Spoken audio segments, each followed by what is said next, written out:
ঘটনাই এতিয়া সকলোৰে মন মগজু কপাই তুলিছে পত্নীয়ে 15 টুকুৰাকৈ কাটি নিজৰ স্বামীক হত্যা কৰিছে আৰু হত্যা কৰি মৃতদেহ তেওঁলোকে লুকুৱাবৰ বাবে টুকুৰা টুকুৰকৈ কাটিছে স্বামীৰ দেহ আৰু সেই দেহ এটা ড্ৰামত ভৰাই সিমেন্টেৰে প্লাষ্টাৰ কৰি দিছিল কিন্তু কোৱা হয় যে অপৰাধী যিমানেই চালাক নহয় কৰবাত অপৰাধ কৰাৰ সময়ত ভুল কৰি থৈ যায় আৰু তাৰ ফলতে এতিয়া পোহৰলৈ আহিছে এই চাঞ্চল্যকৰ লোমহৰ্ষক হত্যাকাণ্ডটো নমস্কাৰ মই মৃদু পৱনে স্বাগতম জনাইছো নিউজ 18 অসম নৰ্থ ইষ্টৰ ডিজিটেল লাইভলৈ আৰু লৈ আহিছো এটা অতি চাঞ্চল্যকৰ এটা অতি নৃশংস হত্যাকাণ্ডৰ খবৰ লণ্ডনত মাৰ্চেণ্ট নেভিত কৰ্মৰত এগৰাকী বিষয়া তেওঁ পত্নীৰ জন্মদিনত তেওঁ সুদূৰ লণ্ডনৰ পৰা 7 সাগৰ 13 নদী পাৰ হৈ আহিল পত্নীক সাৰপ্ৰাইজ দিবলৈ জন্মদিনত উপহাৰ দিবলৈ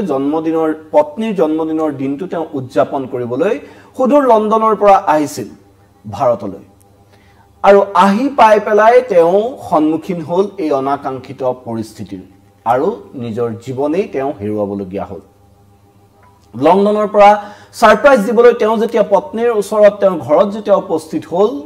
তেওঁ উদ্ধাৰ কৰিলে যে পত্নীয়ে আন এজন পুৰুষৰ সৈতে পৰকীয়া প্ৰেমত মত্ত হৈ আছিল আৰু যি ঘটনা দেখাৰ মাত্ৰকে তেওঁলোকৰ মাজত তীব্ৰ কাজিয়াৰ সূত্ৰপাত হয় আৰু এই কাজিয়াৰ পৰিণতিতে সেই পত্নী স্বামীক ঠগি থকা সেই পত্নীগৰাকীয়ে নিজৰ পৰকীয়া প্ৰেমিকৰ সৈতে মিলি অতি নৃশংসভাৱে স্বামীক হত্যা কৰে আৰু হত্যা কৰি তেওঁলোকে এই ভয়ংকৰ অপৰাধ ঢাকিবলৈ তেওঁলোকে সেই লোকজনৰ মৃতদেহ প্ৰায় 15 টুকুৰাকৈ কাটি এটা ড্ৰামত ভৰাই আৰু ড্ৰামটোত সিমেন্টেৰে প্লাষ্টাৰ কৰি দিয়ে আৰু প্লাষ্টাৰ কৰি তেনেদৰে তেওঁলোকে ড্ৰামটো লুকুৱাই ৰাখিছিল কিন্তু তেওঁলোকৰ এটা ভুল হৈ গ'ল যিটো ভুলৰ বাবে পৰৱৰ্তী সময়ত এই নৃশংস অপৰাধ পোহৰলৈ আহিল আৰু উত্তৰ প্ৰদেশৰ মিৰাটত এগৰাকী মহিলাই সংঘটিত কৰিছে এই লোমহৰ্ষক হত্যাকাণ্ড অতি নৃশংসভাৱে নিজৰ স্বামীক নিজৰ পৰকীয়া প্ৰেমৰ কথা ধৰা পেলোৱাৰ বাবে অতি নৃশংসভাৱে হত্যা কৰিছিল আৰু হত্যা কৰি স্বামীৰ মৃতদেহ টুকুৰা টুকুৰকৈ প্ৰায় 15 টুকুৰা কৰি কাটিছিল আৰু কাটি এটা ড্ৰামত সেই মৃতদেহৰ অৱশিষ্টখিনি ভৰাই সিমেন্টেৰে প্লাষ্টাৰ কৰি দিছিল কিন্তু তাৰ পৰা যেতিয়া দুৰ্গন্ধ ওলাল সেই দুৰ্গন্ধ ওলোৱাৰ পিছতে স্থানীয় লোকৰ সন্দেহ হ'ল আৰু সেই দুৰ্গন্ধৰ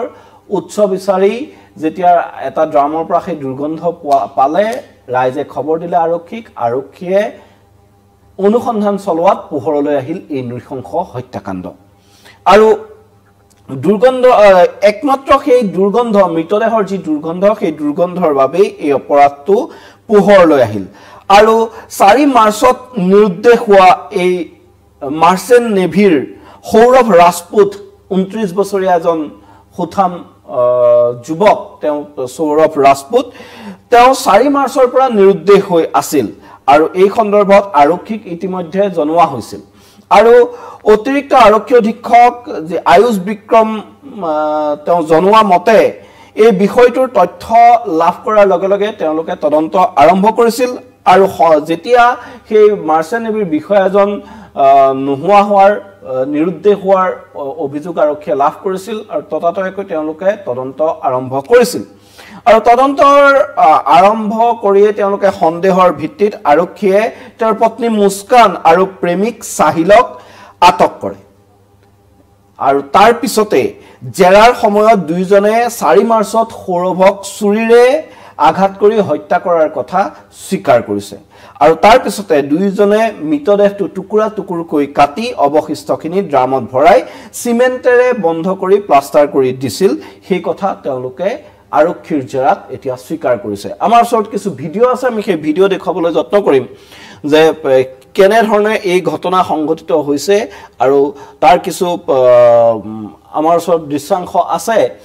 আৰক্ষীৰ তদন্তৰ এইজন প্ৰেমিক সাহিল আৰু এইগৰাকী যি পত্নী মুস্কান এই মুস্কান আৰু সাহিলে এইজন মাৰ্চেণ্ট নেভিৰ বিষয়া তেওঁ অতি নৃশংসভাৱে হত্যা কৰিলে এওঁলোকে মিলি আৰু যি ঘটনাই এতিয়া এক প্ৰকাৰ চাঞ্চল্যৰ সৃষ্টি কৰিছে আৰু যেতিয়াই সেই মাৰ্চেণ্ট নেভিৰ বিষয়া সৌৰভ ৰাজপুত সন্ধানহীন হোৱাৰ খবৰ আৰক্ষীয়ে লাভ কৰিলে আৰক্ষীক অভিযোগ দাখিল কৰিলে তাৰ পিছতে আৰক্ষীয়ে তৎপৰতাৰে অভিযান চলাই কিন্তু আৰক্ষীৰ সেই সন্দৰ্ভত যেতিয়া সন্দেহ হ'ল তেওঁৰ পত্নী আৰু এই প্ৰেমিক সাহিলক আৰক্ষীয়ে সোধা পোছাৰ বাবে আটক কৰে আৰু আৰক্ষীৰ জেৰাৰ কালত তেওঁলোকে এই নৃশংস হত্যাকাণ্ড সংঘটিত কৰাৰ কথা ইতিমধ্যে স্বীকাৰ কৰিছে আৰু 4 মাৰ্চতে সংঘটিত হৈছিল এই নৃশংস হত্যাকাণ্ড আৰু ইতিমধ্যে আৰক্ষীয়ে মৃতদেহটো সেই টুকুৰা মৃতদেহৰ যি অৱশিষ্ট আছিল সেইখিনি উদ্ধাৰ কৰি মৰণোত্তৰ পৰীক্ষাৰ বাবে প্ৰেৰণ কৰিছে আৰু সৌৰভৰ মৃত যিজন মাৰ্চেণ্ট নেভিৰ বিষয়া তেওঁৰ পৰিয়ালৰ অভিযোগৰ ভিত্তিত এক গোচৰ ৰুজু কৰি ইতিমধ্যে গ্ৰেপ্তাৰ কৰা হৈছে পত্নী মুস্কান আৰু পৰকীয়া প্ৰেমিক সাহিলক আৰু এই ঘটনাই সমগ্ৰ উত্তৰ প্ৰদেশতে এতিয়া তীব্ৰ চাঞ্চল্যৰ সৃষ্টি কৰিছে আৰু পৰিয়ালৰ লোকে জনোৱা মতে সৌৰভৰ ফোনৰ পৰা মেছেজ প্ৰেৰণ কৰি মুস্কানে তেওঁলোকক বিপথে পৰিচালনা কৰাৰ চেষ্টা চলাইছিল এই যি জঘন্য হত্যাকাণ্ড সংঘটিত কৰিছিল তাৰ পিছত তেওঁলোকে ইয়াৰ পৰা হাত হাৰিবলৈ তেওঁলোকে বিভিন্ন ধৰণৰ পৰিকল্পনা কৰিছিল প্ৰথমতে মৃতদেহটো তেওঁলোকে তেনেদৰে তাত এটা ড্ৰামত ভৰাই সিমেন্টৰে প্লাষ্টাৰ কৰি মৃতদেহটো লুকুৱাইছিল তাৰ পিছত সৌৰভৰ ফোনৰ পৰা পৰিয়াললৈ মেছেজ দি তেওঁ আন ঠাইত থকা বুলি এক প্ৰকাৰ বিপথে পৰিচালিত কৰাৰ চেষ্টা কৰিছিল পৰিয়ালক ইতিমধ্যে আৰক্ষীক সেই কথা জনাইছে সৌৰভৰ পৰিয়ালে আৰু এই কিন্তু কেনে ধৰণে এক হিতল মস্তিষ্কৰে এই সমগ্ৰ হত্যাকাণ্ড সংঘটিত কৰিছিল মুস্কান আৰু পৰকীয়া প্ৰেমিক সাহিলে শুনি আপোনালোক আচৰিত হ'ব এনেদৰে নৃশংসভাৱে নিজৰ স্বামীক হত্যা কৰাৰ পিছত এই মুস্কান নামৰ এগৰাকী মহিলাই পৰকীয়া প্ৰেমিকৰ সৈতে হিল ষ্টেচনত ফুৰিবলৈ গৈছিল আৰু তেওঁলোকে হিল ষ্টেচনত গৈ বহুদিন তেওঁলোকে তাত প্ৰমোদ ভ্ৰমণ কৰিছিল আৰু সাহিল আৰু এই মুস্কান তেওঁলোকে হিল ষ্টেচনত বহুদিন ফুৰিছিল তাৰ পিছত তেওঁলোকে উভতি আহিছিল আৰু আটাইতকৈ উদ্বেগজনক তথা দুখ লগা কথাটো হ'ল যে ব্ৰহ্মপুৰী ইন্দ্ৰনগৰৰ সৌৰভৰ সৈতে 2016 চনত গৌৰীপুৰৰ পৰা অহা মুস্কান ৰাষ্ট্ৰগীৰ প্ৰেম বিবাহ হৈছিল দুইগৰাকীৰ কিন্তু প্ৰথমে প্ৰেম হৈছিল প্ৰেমৰ পিছতে বিবাহ হৈছিল এই মুস্কান আৰু সৌৰভৰ কিন্তু তাৰ পিছত যেতিয়া সৌৰভে কৰ্মসূত্ৰে বাহিৰত থাকিবলৈ লৈছিল এই সৌৰভ বাহিৰত থকাৰ সময়তে এই পৰকীয়া প্ৰেম গঢ়ি উঠিছিল মুস্কানৰ আৰু সাহিলৰ সৈতে পৰকীয়া প্ৰেমৰ সম্পৰ্ক দীৰ্ঘদিনে ৰক্ষা কৰি আছিল আৰু পত্নীৰ জন্মদিনৰ দিনা অতি উৎসাহেৰে সুদূৰ সাতসাগৰ 13 নদী পাৰ হৈ পেলাই আহিছিল সেই দিনটো উদযাপন কৰিবলৈ সেইদিনা সৌৰভ আহিছিল আৰু অহাৰ সময়ত কিন্তু যি পৰিস্থিতি তেওঁ ঘৰত সন্মুখীন হ'ল সেয়া নিশ্চয়কৈ সকলোৱে কল্পনা কৰিব পাৰে যে তেওঁ যিগৰাকী পত্নীৰ বাবে ইমান দূৰ তেওঁ বাট কৰি বাই আহিল আৰু সেই দিনটো উদযাপন কৰিবলৈ আহিল সেই দিনাই তেওঁৰ পত্নী পৰকীয়া প্ৰেমত মত্ত হৈ আছিল সাৰপ্ৰাইজ দিবলৈ আহি যে নিজেই সাৰপ্ৰাইজ হৈ পৰিছিল সৌৰভ আৰু সেই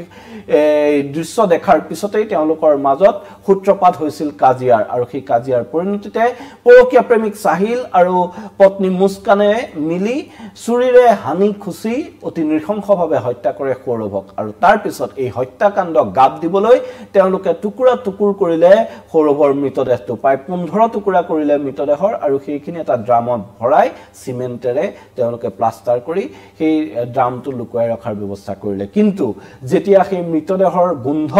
মৃতদেহটো গেলি যোৱাৰ গোন্ধ যেতিয়া আহিল তেতিয়া স্থানীয় লোকৰ সন্দেহ হ'ল আৰু স্থানীয় লোকে সেই সম্পৰ্কে আৰক্ষীক খবৰ দিয়াত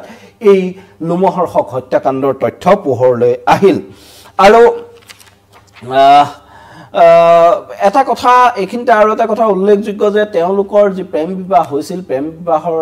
চিন স্বৰূপে তেওঁলোকৰ 3 বছৰীয়া এটি কন্যা সন্তানো আছিল আৰু তেওঁলোকে সেই কন্যা সন্তান থকাৰ পিছতো এই মুস্কানে এনে ধৰণৰে যি তেওঁ পৰকীয়া সম্পৰ্ক চলাই গৈছিল আৰু সেই সম্পৰ্ক পোহৰলৈ অহাৰ ভয়তে মুখলজ্জা থকাৰ ভয়তে এই জঘন্য অতি নৃশংস হত্যাকাণ্ড সংঘটিত কৰিলে আৰু যাৰ ফলত এজন যুৱকে অকালতে মৃত্যু খাবতি ল'বলগীয়া হ'ল নিজ পত্নীৰ হাততে পত্নী আৰু পৰকীয়া প্ৰেমিকৰ হাততে এতিয়া সাহিলৰ তথা মুস্কানৰ কঠোৰৰ পৰা কঠোৰতম শাস্তিৰ দাবী তুলিছে মৃত সৌৰভৰ পৰিয়ালে আৰু এই ঘটনাক এতিয়া একেমুখে গুৰিহণা দিছে সকলোৱে সমান্তৰালকৈ প্ৰশ্ন উঠিছে যে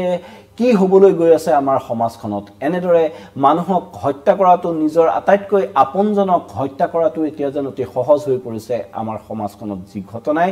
বাৰে বাৰে যেন উদ্বেগ বৃদ্ধি কৰিছে সকলোৰে বাবে এই ঘটনাৰ ইতিমধ্যে তদন্ত অব্যাহত ৰাখিছে উত্তৰ প্ৰদেশ আৰক্ষীয়ে আৰু মৃতদেহৰ মৰণোত্তৰ পৰীক্ষা কৰাৰ লগতে এই যি সৌৰভৰ পত্নী মুস্কান ৰস্তগী তথা প্ৰেমিক সাহিল তেওঁলোকক অধিক তথ্যৰ সন্ধানত জেৰা অব্যাহত ৰাখিছে তেওঁলোকক লৈ ঘটনাস্থলীত অনুসন্ধান অব্যাহত ৰাখিছে ফৰেনচিকৰ দলেও নমুনা সংগ্ৰহ কৰি ইতিমধ্যে এই তদন্ত আগবঢ়াই নিছে আৰু সকলোৱে এই জঘন্য কাণ্ড সংঘটিত কৰা দুই মুস্কান আৰু সাহিলৰ কঠোৰৰ পৰা কঠোৰতম শাস্তিৰ দাবী তুলিছে এই মুহূৰ্তত মই মৃদু পৱনে বিদায় লৈছো আপোনালোকে নিউজ 18 অসম নৰ্থ ইষ্ট চাই থকাৰ বাবে ধন্যবাদ জনাইছো